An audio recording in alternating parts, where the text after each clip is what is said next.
오늘은 경배와 따름이라는 제목으로 말씀을 나누겠습니다. 많이들 어려워하는 때라 좀 위로의 말씀, 그렇죠? 좀 다디단 말씀 이런 거를 전해 드리기를 사람들이 원할 텐데 오늘은 좀 딱딱한 말씀, 좀 부담스러운 말씀이지만 해야 되겠다라고 생각합니다. 왜냐하면 여러분, 우리가 어려움이 있을 때 그 어려움을 이겨낼 수 있는 건 우리 자신이 누구인지를 알면, 나의 정체성을 알면, 나의 존재의 의미를 알면 우리는 그런 것들을 이길 수가 있습니다. 그런데 내가 누군지를 모르면 작은 고난에도, 작은 어려움에도 우리는 쓰러지거나 좌절하기 쉽기 때문에 오늘 말씀을 통해서 과연 내가 누군지 알기를 원합니다. 우리가 살면서 말이 안 통하는 사람들이 있잖아요. 주로 남편들이 그런가요? 말이 안 통한다. 의사소통이 안 돼. 똑같은 한국말을 하는데 못 알아먹어요. 굉장히 답답하죠. 왜 이렇게 의사소통에 어려움이 있을까? 왜냐하면 똑같은 단어를 썼다고 해서 그 단어에 대한 이해가 똑같은 게 아니라는 거예요. 나는 이런 의미로 이 단어를 썼는데 그 단어를 듣는 사람은 다른 의미로 듣는 일들이 많이 있습니다. 왜냐하면 단어라는 건 문화와 시대와 그 사람에 따라서 계속 변하기 때문에 그런 거예요. 예를 들어서 아내가 남편을 향해서 여보 나 사랑해? 라고 물었습니다. 남편이 뭔 소리야? 그럼 사랑하지. 대답을 했습니다. 자, 다 똑같이 사랑한다는 단어를 썼습니다. 그러나 아내가 나 사랑해라고 물었을 때 사랑한다라는 뜻과 남편이 그럼 사랑하지라고 했을 때 사랑한다는 뜻은 많이 다를 수가 있는 것이죠. 이렇게 똑같은 단어를 써도 의사소통이 잘 되지 않는 이러한 것 때문에 우리는 한 공동체 안에서 생활을 할 때 갈등들을 많이 겪습니다. 그러면서 막 누가 이런 말을 했대, 뭐 김 집사가 이런 말을 했대. 김 집사는 난 그런 소리 안 했는데 그럽니다. 그럼 삼자 대면 해보자. 그럼 삼자 대면 하죠. 그러면 당신이 그렇게 그때 말했잖아. 나는 그렇게 말한 적이 없는데 둘 중에 하나는 거짓말하는 거야. 아니요, 둘 중에 하나 거짓말하는 사람은 없습니다. 그 사람 그렇게 말 안 했고요. 그 사람 그렇게 들은 거 맞고요. 어떻게 된 일입니까? 단어가 다르기 때문에, 단어를 이해하는 게 다르기 때문에 그런 겁니다. 그래서 절대 삼자 대면하면 두 사람이 싸울 걸 세 사람이 싸우게 되니까 하지 마시고 그냥 서로 뜻이 이해하는 뜻이 달랐을 뿐이다 이렇게 생각하면 됩니다. 문제는 우리와 하나님 사이에도 이렇게 의사소통이 잘 안 된다는 게 문제입니다. 하나님이 우리의 마음을 모르실 일은 없고요. 우리가 하나님이 쓰시는 단어를 이해하지 못하는 일들이 너무나 많은 것입니다. 예를 들어서 예수님이 이런 비유를 하셨습니다. 주인이 종들에게 달란트를 나누어 주고 먼 나라로 떠났습니다. 5달란트를 누구에겐 주고 2달란트를 주고 또 1달란트를 줬습니다. 그런데 두 종은 그것을 가지고 부지런히 장사를 해가지고 이익을 남겨서 나중에 주인이 돌아오니까 주인께 그 이익 난 것까지 돌려드렸습니다. 이 주인이 참 잘하였다, 착하다, 충성스러운 종이다 칭찬을 해줬습니다. 그러나 한 종은 그 1달란트를 땅에 묻어두었다가 수건에 가만히 쌓아두었다가 그대로 가지고 와서 주인에게 돌려주었습니다. 그랬더니 주인이 그 종을 악하고 게으른 종이라고 꾸중하며 큰 바깥 어두운 데에 내쫓으라고 벌을 내렸습니다. 무슨 뜻이겠습니까? 왜 그런 비유를 말씀하신 것이겠습니까? 주인의 의도를 종이 못 알은 것입니다. 주인의 마음이 종에게 소통이 안 된 종, 그 종이 꾸중을 받고 있는 것이죠. 우리에게 주는 심각한 경고입니다. 마태복음 7장에 보면 주여 주여 하는 자마다 다 천국에 들어갈 것이 아니요 다만 하늘에 계신 내 아버지의 뜻대로 행하는 자라야 들어가리라 라고 예수님께서 말씀하십니다. 하나님 아버지의 뜻대로 행하는 자라야 천국에 들어간다. 그러면서 이어서 이렇게 말씀하십니다. 그날에라는 것은 심판날에 이 말입니다. 많은 사람이, 적은 사람이 아니에요. 많은 사람이 나더러 이르되 주여 주여 우리가 주의 이름으로 선지자 노릇하며 주의 이름으로 귀신을 쫓아내며 주의 이름으로 많은 권능을 행하지 아니하였나이까 하리니 그때 내가 그들에게 밝히 말하되 내가 너희를 도무지 알지 못하니 불법을 행하는 자들아 내게서 떠나가라 하리라. 자, 여기서 아주 심각하게 주님이 원하시는 성도와 또 나는 천국 들어갈 자격이 있다라고 주여라고 말하는 이 성도 사이에 큰 의사소통이 되지 않은 갈등이 있다는 것입니다. 이 마지막 순간에 가서 이렇게 하면 정말 이제 길도 없습니다. 기회도 없습니다. 이들은 주여라고 말하고 있는데 이들이 생각하는 My Lord, 주라는 뜻과 예수님이 생각하시는 주라는 뜻이 다른 것입니다. 이들이 생각하는 주는 어떤 뜻입니까? 우리가 주라고 이름을 부르고 그 이름으로 권능도 행하고 병도 고치고 귀신도 쫓아내고 그런 걸 대단히 신비롭고 거창한 일을 하는 겁니다. 그러나 주님께서 원하시는 주는 네가 나를 주라고 한다면 내가 말하는 대로 행해야 하는 거다. 나의 뜻에 순종해야 되는 거다. 근데 너희는 불법을 행했다. 불법을 행했다는 건 뭐예요?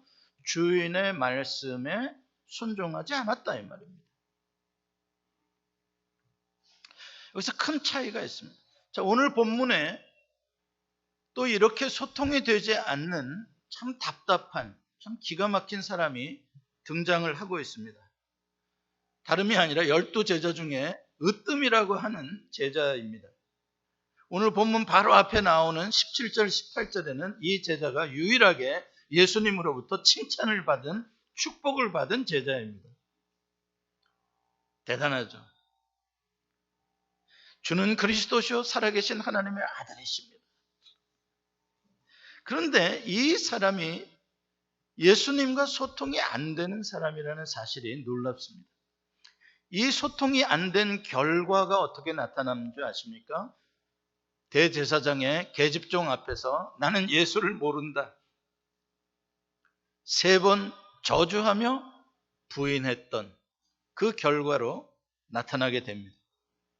주는 그리스도시요 살아계신 아들이십니다라고 고백한 지가 얼마 전인데 나는 그를 도무지 알지 못하노라라고 부인하게 되어지는 이 문제가 도대체 어디서부터 생긴 것일까?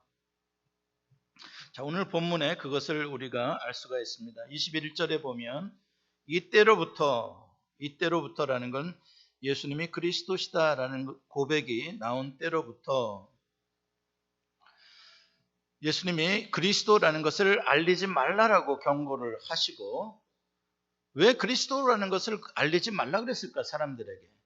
왜냐하면 니들이 아는 그리스도라는 단어의 의미가 내가 말하는 그리스도의 의미가 아니기 때문에 예수님이 그리스도라고 말하는 순간 엉뚱한 그리스도를 너희들이 소개하기 때문에 아직 말하지 말라는 것이에요. 그리고 무엇을 말씀하시냐면 예루살렘에 내가 올라가서 많은 고난을 당하게 될 것이고 죽임까지 당하게 될 것이다. 그 앞에는 십자가에 죽게 될 것이라는 예언도 있었죠. 그리고 3일 만에 살아날 것이다. 이렇게 말씀을 하십니다. 그러니까 22절에 바로 베드로가 주여 그리 마옵소서 이 일이 결코 주께 미치지 아니하리이다. 아주 강력한 선언을 합니다. 예수를 밀치며 항변했다. 예수님을 꾸짖었다까지 표현합니다. 그러자 예수님께서 베드로에게 더 험한 말을 하십니다. 사탄아 내 뒤로 물러가라. 너는 나를 넘어지게 하는 자로다. 네가 하나님의 일을 생각하지 아니하고 도리어 사람의 일을 생각하는 도다. 여기서 분명히 지금 베드로가 소통되지 않은, 뭐가 소통되지 않았다는 거예요? 하나님의 일이 무엇인지 그 의미를 모르고 있는 거예요. 베드로는 계속 자기의 사람의 일을 생각하고 있고 그것이 곧 사탄의 유혹, 사탄의 생각이라는 말입니다.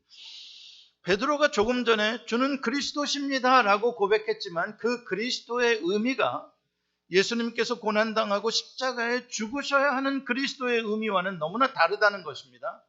베드로가 생각하는 그리스도는 고난과 죽음 이런 거는 없는 겁니다. 그러나 예수님께서 말씀하시는 그리스도는 고난과 죽음을 통과한 다음에 오는 부활과 영생의 그리스도를 말씀하십니다. 베드로는 그러나 고난, 죽음 없고 바로 영광, 승리, 성공, 부활, 부요 막 이런 데로 가는 것입니다. 그게 바로 사탄의 생각, 사람의 생각이라는 말씀입니다. 왜 갑자기 사탄이 여기서 나왔냐? 갑자기 나온 게 아니라 사실 이 사탄은 예수님이 공생애를 시작할 때부터 이런 그리스도가 되라고 예수님을 유혹했었습니다. 빵 그리스도가 되라. 사람들은 빵을 주면 좋아할 거다. 그러니까 돌을 빵으로 만들어서 마음껏 빵을 먹여주는 그리스도가 되라. 또 사람들은 신비한 거 좋아한다. 신비한 거, 신기한 거, 기적 이런 거 굉장히 좋아한다. 높은 데서 뛰어내려라. 그러면 사람들이 너를 경배하게 될 거다. 또 나를 경배하면 세상 만국의 권세를 너에게 줄 테니까 그 권세로 떵떵거리며 다스리는 그런 지배자가 되어라. 이게 다 사탄이 예수님을 처음부터 유혹했던 방식인데 집요하게 지금 이제 공생애를 맞춰가는 이때까지도 이 사탄이 예수님을 유혹하고 있는 것인데 특히 가장 가까운 제자를 그 입을 통해서 예수님을 유혹하고 있는 것입니다. 오늘 본문 바로 다음에 나오는 17장에 가면은 변화산 사건의 이야기가 나옵니다. 왜냐하면 지금 이렇게 대화를 나누고 있는 이 장소가 바로 헬몬산 아래, 그 변화산 아래 가이사랴 빌립보 지방이기 때문에 그렇습니다. 그래서 이 헬몬산, 높은 산으로 예수님이 베드로와 야고보와 요한을 데리고 올라가십니다. 거기서 예수님의 얼굴이 해같이 빛나게 변하게 되고 예수님의 옷은 너무 휘어져서 빛이 나서 눈이 부실 정도가 되었습니다. 신비합니다. 더 신비한 건 거기에 수백 년 전에 죽었던 엘리야가 나타나고 또 1500년 전에 죽었던 모세가 나타나서 예수님과 대화를 나누는 것입니다. 정말 이거는 상상할 수 없는 판타지입니다. 어마어마한 신비한 것을 베드로가 이 세 제자가 거기서 본 것입니다. 완전히 진짜 저세상 세계죠. 거기서 베드로가 뭐라고 고백합니까? 주여, 우리가 여기 있는 것이 좋사오니 만일 주께서 원하시면 내가 여기서 초막셋을 찍겠습니다. 주님을 경배하는, 그리고 이 세계 속에서 주님을 경배하며 살고 싶습니다. 여러분, 이게 인간이 원하는 경배의 의미고 신앙의 의미입니다.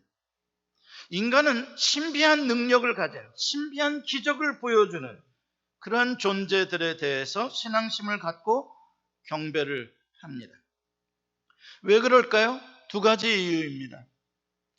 첫째는 그가 엄청난 능력을 가졌기 때문에 그가 나에게 대해서 기분 나쁘면 나에게 해코지를 할까봐 그 신을, 그 존재를 마음을 달래주려고, 그래서 해코지 당하지 않으려고 경배를 하는 거고요. 이건 부정적인 의미에 있어서의 경배입니다. 적극적인, 긍정적인 의미에서의 경배는 뭡니까? 저 존재가 신비한 능력이 있으니까 내 힘으로는 얻을 수 없는 것들을 내가 저 존재에게 경배를 드리고 뭔가 저 존재의 기분을 맞춰줌으로써 내가 원하는 것을 얻어낼 수 있을 거다라고 생각하는 이유에서 경배를 드리는 것입니다. 그래서 1년에 몇 차례 정기적으로 제물을 갖다가 음악을 연주하고 그래서 그 신의 마음을 부드럽게 하든지 기쁘게 하든지 이렇게 하는 신앙심을 보여줍니다. 이와 똑같은 개념으로 하나님을 섬기는 사람들이 많이 있습니다. 안식일을 지켜라 그러니까 일주일에 한 번씩 우리는 이 경배 의식을 하나님 앞에 나와서 하라는 말인가 보다. 이게 성수주일이라는 뜻인가 보다 라고 생각하는 것입니다. 오늘 여러분과 저도 이 정해진 시간에 이곳에서 또 아니면 각 가정에서 예배를 드리는 것, 이거는 종교적인 경배 의식을 하나님께 드리는 신앙생활 중에 하나입니다. 아주 중요하게 생각하는 부분입니다. 아니 어떤 사람은 이게 전부입니다. 그래서 썬데이 크리스찬이라는 말도 나오죠. 그런데 17장 변화산에서의 이야기를 조금 더 이어가 보면 예수님께서 원하시는 건 그 변화산 꼭대기에서 그 환타지의 세계에서 헤헴하고 경배 받으시는 것이 예수님이 원하시는 게 아니라는 것입니다. 거기에 초막 세계 지을 필요가 없습니다.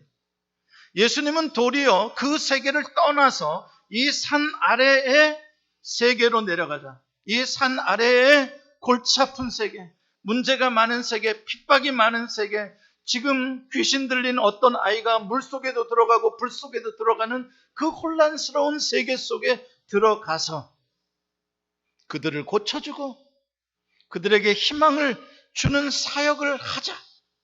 그게 주님이 말씀하신 내용입니다. 여러분 구약에서도 하나님께서 정해진 장소에 정해진 시간에 와서 정해진 방식으로 예배를 드려라, 제사를 드려라라고 말씀하셨습니다. 사실입니다. 그래서 우리는 지금까지도 이렇게 모이고 있습니다. 그러나 진짜 하나님이 원하시는 건 그 경배 의식 그 자체에 있는 게 아니라는 것을 우리는 알아야 됩니다. 근데 그게 하나님의 뜻과 우리의 뜻의 소통이 안 되는 지점입니다. 예를 들면 이런 겁니다. 하나님께서 사울 왕에게 아말렉을 무찌르게 해줄 테니까 아말렉을 진멸하라. 짐승 한 마리도 살려두지 마라. 그런데 사울은 전쟁하고 나서 좋은 살진 짐승들을 죽이지 않고 사로잡아 와가지고 왜 짐승을 사로잡아 왔냐 했더니 하나님께 좋은 짐승으로 제사를 드리려고 사로잡아 왔다라고 이야기를 합니다.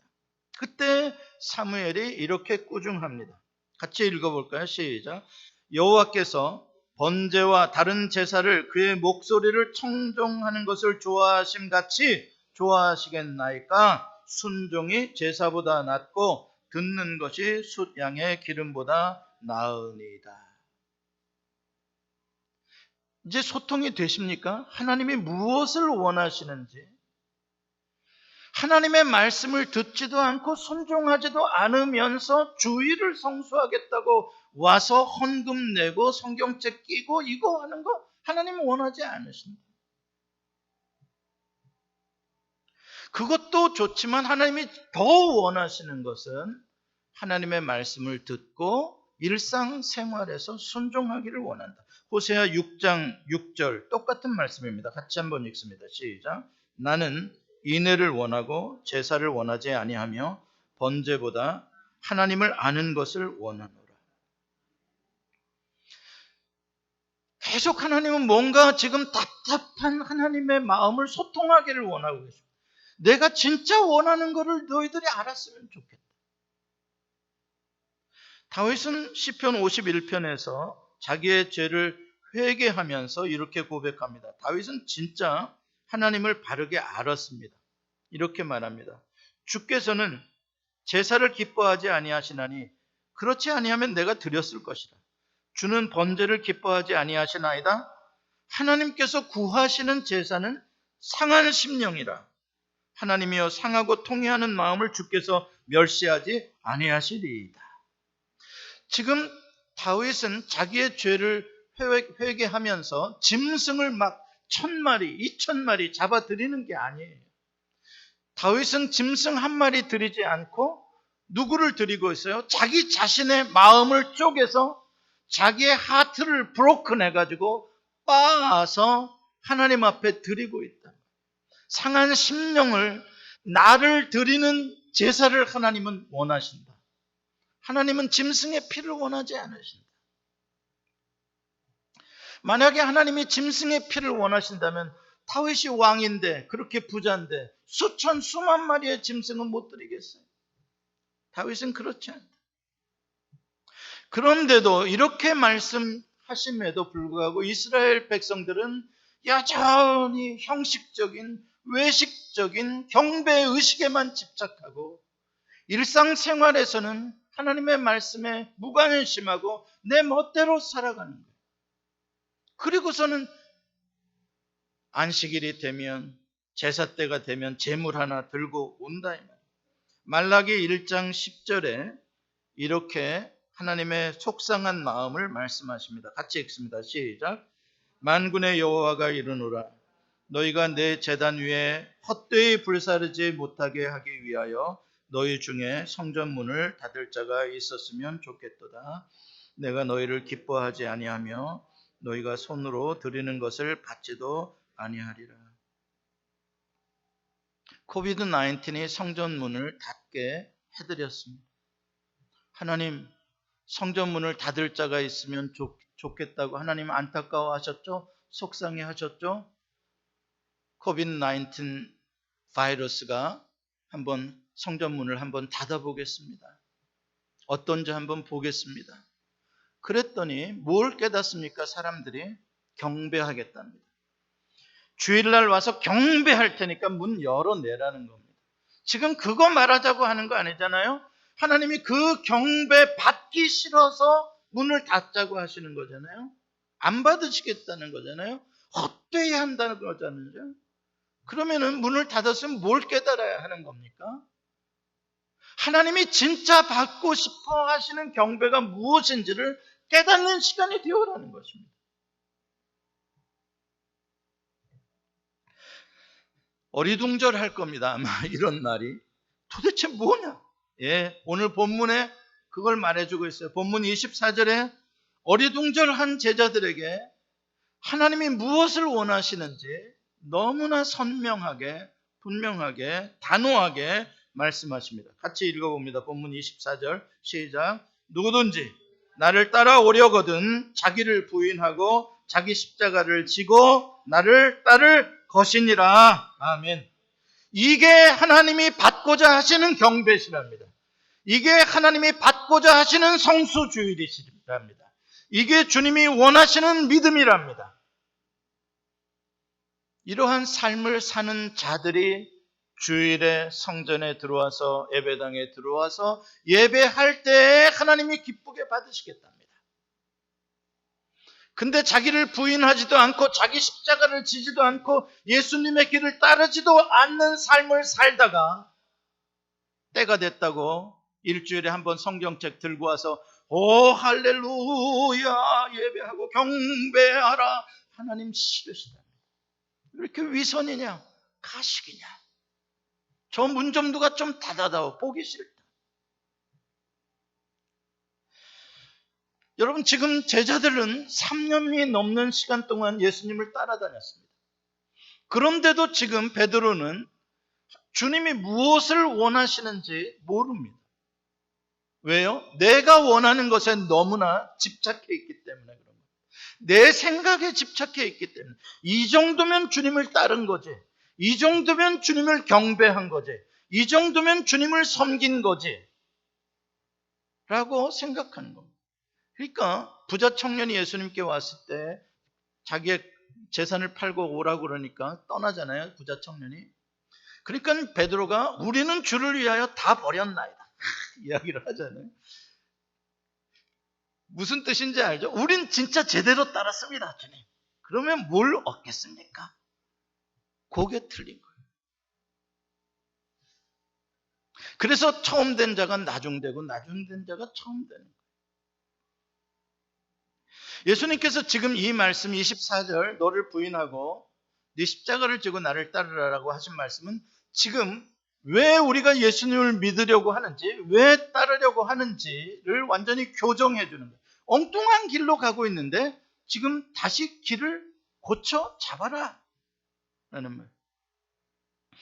그런데 이게 우리가 오랫동안 들은 말이지만 여전히 소통이 되지 않는 말이에요. 이게 그렇게 힘든 말이에요. 여전히 내 생각대로 내 방식대로 그냥 일반적인 신앙심, 그 두 가지 이유, 해코지 안 당하고 자동차 사고 안 나고 아니면 복 받고 두 가지 이유로 경배를 하는. 자, 오늘 본문의 24절 말씀을 좀 더 깊이 들어갑시다. 여기에 보면 4개의 중요한 포인트가 나옵니다. 예수님의 24절 말씀 속에 첫 번째 포인트는 나를 따라오려거든 이라는 말입니다. 나를 따라오려거든. 두 번째 포인트는 너를 부인하고, 세 번째 포인트는 뭐예요? 십자가를 지고, 그리고 네 번째 포인트는 나를 따르라 라고 하신 말씀. 첫 번째 따르려면과 마지막에 따르라 라고 하신 말씀에 우리말 번역은 똑같은 단어입니다만 원어는 전혀 다릅니다. 원어에는 첫 번째 나를 따르려면 이라는 단어에 있어서 중요한 단어는 델로라는 헬라 말인데, 델로라는 헬라 말은 원하다라는 말이에요. desire, 영어로 하면은 desire, 원한다. want to, 그렇죠? NIV에는 want to로 번역을 했는데 맞아요. 이게 무슨 의미냐면 이런 의미예요. 너희가 나에게 나오기를 원한다면, 너희가 나를 선택하기를 원한다면, 이런 말이죠. 그렇다면 어떤 사람이 예수님을 선택할까요? 예수님에게 뭔가 원하는 게 있는 사람이 예수님을 선택하게 되는 것입니다. 원해야 선택하는 겁니다. 원하는 게 없으면 선택하지 않아요. 우리가 음식점에 들어가서 주문할 때 뭐 시킬까? 그러면 아무거나. 무슨 말씀인지 알았죠? 내가 원하는 특별한 어떤 한 가지가 없기 때문에 그냥 아무거나입니다. 그러나 내가 진짜 짜장면을 먹고 싶으면 짜장면 하고 선택을 하는 거죠. 이렇게 원함이 있을 때 구체적인 선택이 나오는 겁니다. 그러니까 너희가 나를 원한다면 이라는 겁니다. 그러면 예수님을 선택하고 예수님께 나올 텐데, 사람들이 원하는 것이 무엇입니까? 보편적으로 한 3가지입니다. 첫째는 죄 용서함입니다. 죄책감이라는 것은 우리를 굉장히 불행하게 만드는 것이죠.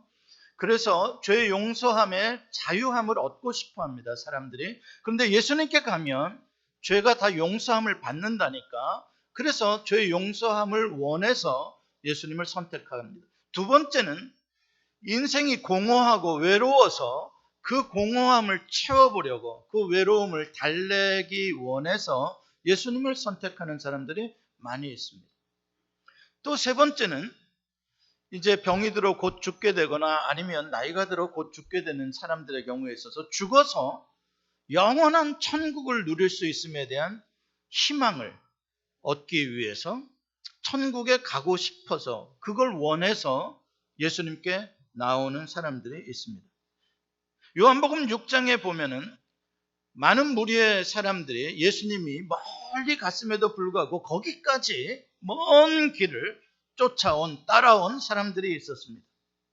그 사람들이 누구였냐면 보리떡 5개와 물고기 2마리로 엄청난 기적을, 표적을 체험했던 사람들입니다. 그들은 예수님을 원했습니다. 왜 원했습니까? 그들이 원하는 건 빵이었기 때문에 그렇습니다. 우리가 당신을 우리의 왕으로 선택하길 원하오니 우리가 원하는 것을 주십시오. 무엇이 원하느냐? 빵이 필요합니다. 많은 사람들은 또 병을 고침받기를 원했고요. 이렇게 각자 자기 나름대로의 이유와 자기의 원함이 있기 때문에 예수님께 나아옵니다. 잘못된 것입니까? 잘못되지 않았습니다. 여기까지는 지극히 자연스러운 일입니다. 그런데 문제는 이것으로 끝나지 않고 그 다음 두 번째 포인트의 말씀이 있다는 것입니다. 자기를 부인하고라는 말입니다. 부인한다. deny, 영어로 deny. 자기를 부인한다는 건 뭐냐면 자기가 개인적으로 원하는 것들을 포기하고라는 말입니다.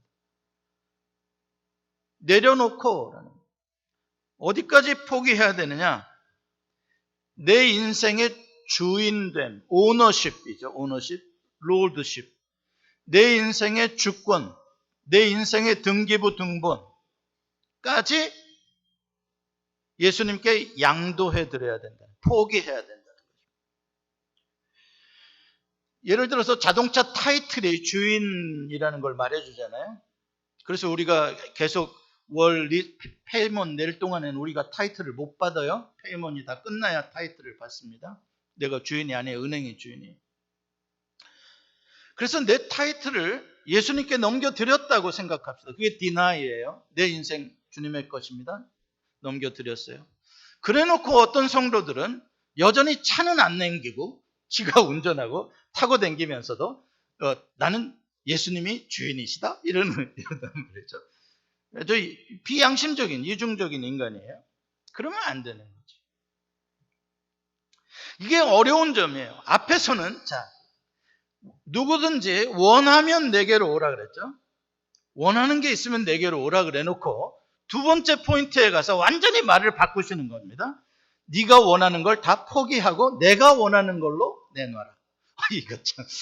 이게 어려운 거예요. 그러니까 이게 어려운 거예요. 여기서 요게 넘어가는 게 너무 어려운 거예요. 너무 반대말을 하시니까요. 속은 것 같잖아요. 이게 역설이란 말이죠. 이게 역설의 진리, 여기서 반전의 중요한 의미가 있는 거란 말이죠.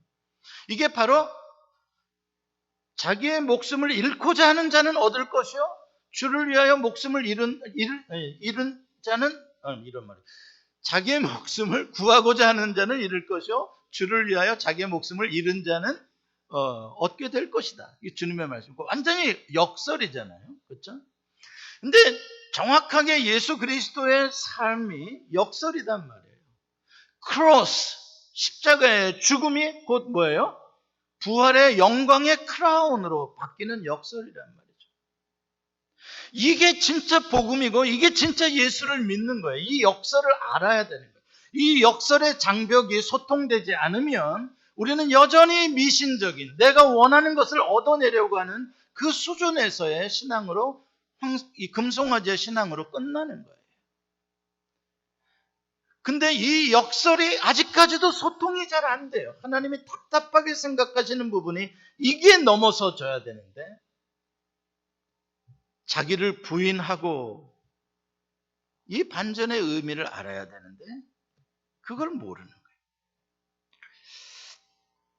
세 번째, 더 어려운 요구를 하십니다. 이번에는 어떻게 하라고요? 십자가를 지고, 예수님이 우리에게 원하는 수준이 어디까지인지 말해주고 있어요. 야, 너 5만 불만 내. 그게 아니에요. 야, 너 주일 성수해. 그게 아니에요. 그 선이 아니란 말입니다. 너 어디 가서 하나님 믿는다고 말해. 밥 먹을 때 기도해. 그 수준이 아니란 말입니다. 주님이 우리에게 원하시는 건 십자가를 지고입니다. 십자가는 뭐 하는 것입니까? 사형틀입니다. 사형틀이라는 건 무슨 말이에요? 요즘에는 십자가에 안 죽이죠. 뭐 약물로 이렇게 주사를 놔서 죽이고요. 아니면 전기 충격으로 죽이기도 하고요. 그렇게 합니다.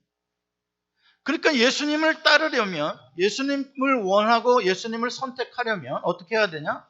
약물로 내가 죽는 약물 주사를 가지고 다니는 거예요. 죽는 거예요. 한마디로 말해서 죽는 겁니다. 어떤 사람은 이렇게 말하는 성도들이 있더라고요. 목사님, 나는 십자가가 너무 많아요. 무슨 십자가가 있으신데? 자식 내매도 십자가고요. 남편은 더 십자가고요. 내가 이 나이에 아직도 일을 해야 먹고 사는 십자가를 내가 지고 있어요. 그거 십자가 아닙니다. 그런 십자가 말씀하시는 거 아닙니다. 십자가는 뭐냐? 그렇게 말하는 네가 죽어야 된다는 게 십자가입니다. 네가 죽으면 다 끝난다는 거예요. 네가 안 죽었으니까 이것도 십자가고 저것도 십자가고 저것도 문제고 저것도 문제고지. 네가 죽으면 나머지는 문제가 되지 않는다. 그러니까 지금 이게 우리들이 생각하기에 굉장히 어려운 겁니다. 주님의 부르심은 바운헤퍼라는 독일 신학자가 이야기를 했죠. 우리의 calling to die with Jesus. 예수님과 함께 죽으라고 부르신다는 거예요. 그러면 나는 살고 싶어서 왔는데요. 그래야 산다는 겁니다. 그런데 많은 사람들이 크로스를 빼고 죽는 거는 빼고 사는 것만 얻겠다는 겁니다. 이게 바로 기독교를 미신화시켜버리는, 우리 안에서 소통되어지지 않는 우리의 장벽이라는 것입니다. 사도 바울이 갈라디아서 2장 20절에 내가 그리스도와 함께 십자가에 못 박혔나니 그런즉 이제는 내가 사는 것이 아니요 오직 내 안에 그리스도께서 사시는 것이다 라고 이야기를 합니다. 이미 죽었다는 겁니다. 이미 죽었다. 우리는 이미 예수를 믿는 순간에 나는 죽은 것이고, 또 마지막 죽는 순간에도 예수를 위하여 살다가 예수를 위하여 죽는 것이다.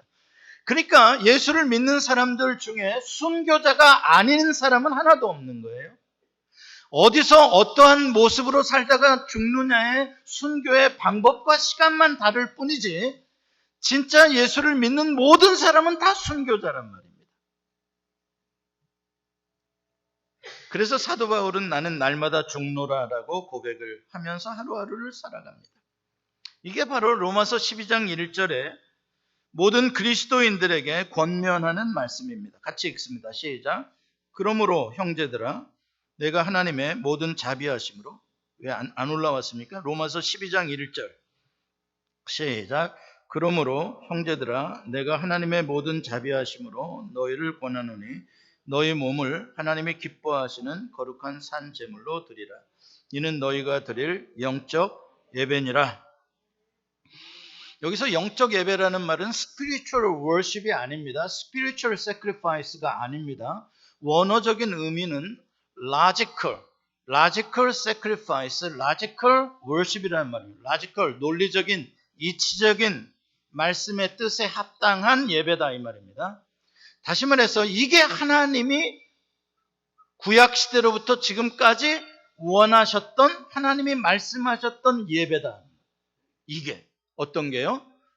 우리의 몸을 하나님이 기뻐하시는 산 제물로 날마다 드리는 그 생활, 일상의 생활에서 짐승을 잡아 드리는 제사가 아니라 나 자신을 쪼개어서 나의 감정을 죽이고 나의 인간적인 육신의 정욕을 죽이고 내 마음을 온전히 부수어서, 교만을 부수어서 나의 목적으로 사는 게 아니라 주님의 목적으로 그 표대를 바라보며 살아가기 위하여 오늘도 순종하며 살아가는 삶.